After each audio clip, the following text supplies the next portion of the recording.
Hello everyone.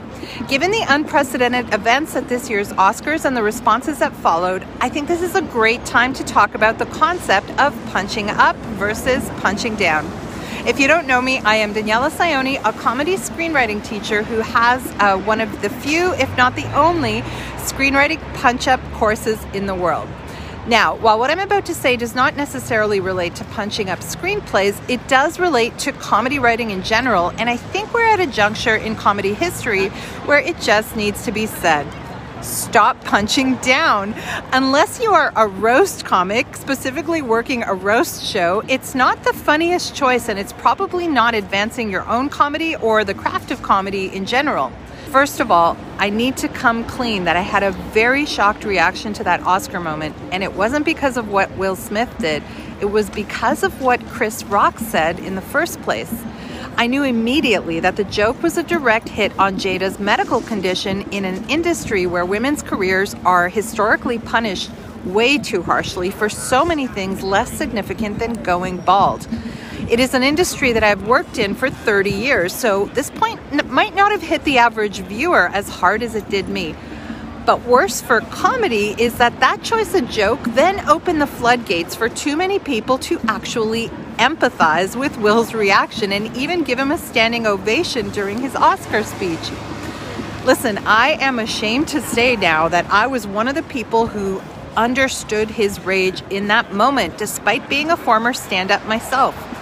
Even though this was about two friends with a personal beef and was not a random heckler comedian moment, if Will's slap is not categorically shunned and punished, which as of this recording it has not been, it potentially puts all comedians at greater future risk of assault, and that is a horrifying thought. Once I calmed down and realized my reaction was way off base and had horrible implications for the craft of comedy, I had to stop and ask myself how and why I got there so quickly and why so many others did as well. And I realized a big part of it for me was that I am still reeling from The Closer, the special where one of my formerly favorite comedians, Dave Chappelle, crossed every human line there is by denigrating an extremely at-risk group of people, the trans community, with an onslaught of hateful attacks disguised as mostly subpar jokes, and called it comedy.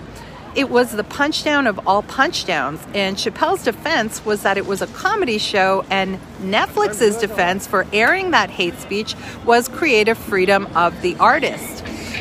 But where is the line where freedom of expression becomes a form of bullying, an abuse of power, and yes, even a kind of violence in its emotional impact on the viewer? A fantastic comic from here named Jess Salomon talked me down to rationality on this when she pointed out to me that even though I may have reacted the way I did because of The Closer, that the two cases are not actually connected, since Chappelle punched down lower and harder and for much longer across several specials, and what Chris did was really one subpar joke. But many African American women publicly voiced much stronger reactions than I did about the whole thing, of course, so Rock still managed to piss off an entire segment of his audience with one joke. If you believe that the pen is mightier than the sword, which I do, listen, one of the reasons I love comedy so much is because comedy can change the world faster and more effectively than just about anything else. Then I hope you will consider using your comedy powers for good and not evil. And yes, I do believe there is a line in comedy. Normally, the audience will tell you where that line is, either by not laughing or not coming to your shows or by canceling their Netflix membership. In the old days, they would just throw rotten tomatoes at you. True story. Since the beginning of time, comedians have always been subject to the response of their audience. That is the nature of the game. And yes, it should go without saying, but I will say it because of the as yet unknown implications this incident has spawned. Physical assault is not one of the ways comedians should be accountable for what they say. Some people categorically rally around the idea that everything that comes out of a comedian's mouth is absolutely untouchable. And you would think that as someone who writes comedy that I would agree, but I don't. As comedians and as comedy writers, I think we can take a minute to think about the power we have with the jokes we make. I also want to preface this by saying I am not perfect either. Jokes I have performed and written have been called out for being hurtful or biased more than once. I am human, and I rewrote or cut them entirely because not hurting my audience and my audience having a good time are actually two things that are important to me. I believe the function of comedy is to make us think and change the world for the better, not to bully or alienate people by asserting our own power. Sometimes truly funny people rise to fame and then focus more on power tripping than comedy, and that is what I think hurts the profession in the long run. Many of my peers and students pointed out that an earlier joke made by Regina Hall on Oscar night about Jada and Will's open relationship was more brutal. So why did that one slide by unnoticed? Or what about Ricky Gervais's jokes at the Golden Globes 2020? They were much more cutting, so why did he get away with it? And why was I so at odds with this specific G.I. Jane joke made by Chris Rock? Here is the difference, and it is a difference that I think we all need to understand on a craft level as any kind of comedy writer. Gervais was punching up, Regina was punching up, or at least across, and whether he realized it or not, Chris Rock was punching down. Ricky Gervais did a hilarious job of lambasting an entire room of celebrities by taking aim at everyone's wealth, fame, and ridiculous lifestyle. He understands fully well that punching up gives him way more license to go as far as he can in that direction. Do you really think a man who rescues endangered animals is not aware that it's not okay to punch down? Have you ever heard him make a personal attack on someone's medical condition or lower status in society? I don't think so, because he understands how comedy works and about where that line is. That is a fundamental part of the craft. Otherwise, at a certain point, you just don't keep working. Ricky Gervais came out publicly against Will Smith's actions and said that comedians should be allowed to say whatever they want to because freedom of speech is important. But in that same interview, he also said he would not have made a joke about her hair. He would have made a joke about her boyfriend. That is a man who knows that lifestyle choice is a much funnier target than appearance or illness. As someone who has been in open relationships herself, we are more than used to people attacking a lifestyle they don't understand out of ignorance, but that is still not personal. In fact, open relationships are a privilege for those of us who are consensually engaged in them. Illness and appearance, however, are not a matter of privilege. Punching down means either denigrating an entire group of people who don't share your level of privilege, or it means kicking someone when they are down by mocking their trauma and misfortune. A student asked me if jokes about Britney's mental illness fall into that category. Well, of course they do. Why wouldn't they? Just because she's rich and famous, is she not a human being? Many people justified an attack on Jada Pinkett's illness as being fair game because the illness wasn't so severe and because she is rich and famous, overlooking the fact that she is an African American woman and that African American women's hair has been used to shame and denigrate them for centuries. Chris Rock even produced the documentary Good Hair about the very specific political and personal relationship between African American women and their hair. And he still chose to make that specific joke with full knowledge of that. Hey, he's not perfect either, and I think he took ownership of that by not pressing charges against his friend Will Smith. I was amazed to read some of the responses by comedians and lay people alike after the incident.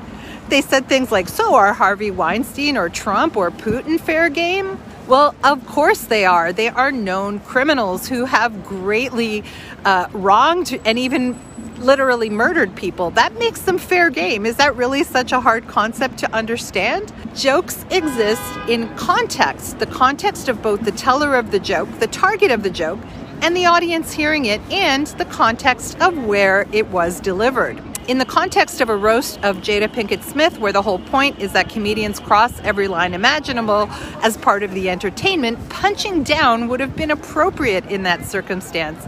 But the Oscars is one of the biggest professional nights in the industry, and the whole world is watching, and the comic failed to put his words into the context of the event as a whole. And then Will Smith, of course, really broke context. Punching up or down certainly applies to stand-up, but it also applies to screenwriting because films and TV shows have an audience. We're not writing in a vacuum. In punching up screenplays, the punch-up artist isn't just coming in and peppering a script with stock jokes or random jokes because they have a personal beef with somebody that they want to unload into someone else's script. A skilled punch-up artist doesn't put in jokes unconnected to the story or character. We write jokes in the context of the story, the character, the theme, and also the context of the audience we are serving. Although I have written more than my share of R-rated jokes to perform on stage, if I am punching up a network TV script, I will not go there because hopefully I understand both the tone of the show and where the line is for that network and that audience. And while screenwriters don't have the same advantage of knowing if a joke will land right away, unless they're punching up live in front of a studio audience, experience tells us to a big degree when we're at least going in the right direction. So when comedians, especially experienced comedians, protest that they can say anything they want to because how are they supposed to know who they are going to offend with the words that come out of their mouths? I have to wonder about that comedian's understanding of both humanity, their craft, and their own power. The audience will tell you where that line is, and it is part of our jobs as comedians to listen to the audience. If you're a comedian or a comedy writer wondering how on earth to navigate your act or your script, it's easier than you think. Just take a moment to look at your material and ask yourself, is each of your jokes punching up or are they punching down? And maybe, just maybe if they're punching down, just take a hot minute to rethink that joke. Jokes are not sacred darlings. If you have comedy skills, you can write more, you can write other better ones, and you can certainly improve the ones that are there on the page. And if you're really still not sure if your jokes are punching down, which I have to say is hard to believe because comedians have been statistically shown to have higher than average IQs. But okay, if you're really not sure, just run them by a few people and see if they laugh or if they squirm. Or maybe test them out at an open mic rather than on one of the highest internationally rated shows on television. With great power comes great responsibility. As a former stand-up and now comedy writer, I am personally accountable for everything I write and everything I say. I am not above the audience and I am never intentionally punching down. All I'm saying is human compassion can be part of your comedic compass as well. Empathy and comedy are not mutually exclusive. You may disagree, but that's how I see it. If you'd like to learn about comedy screenwriting for film and television, I have a range of programs that have helped launch writing careers and have helped comedians make the transition to screenwriting. I'll post my course links below or consider subscribing to my YouTube channel.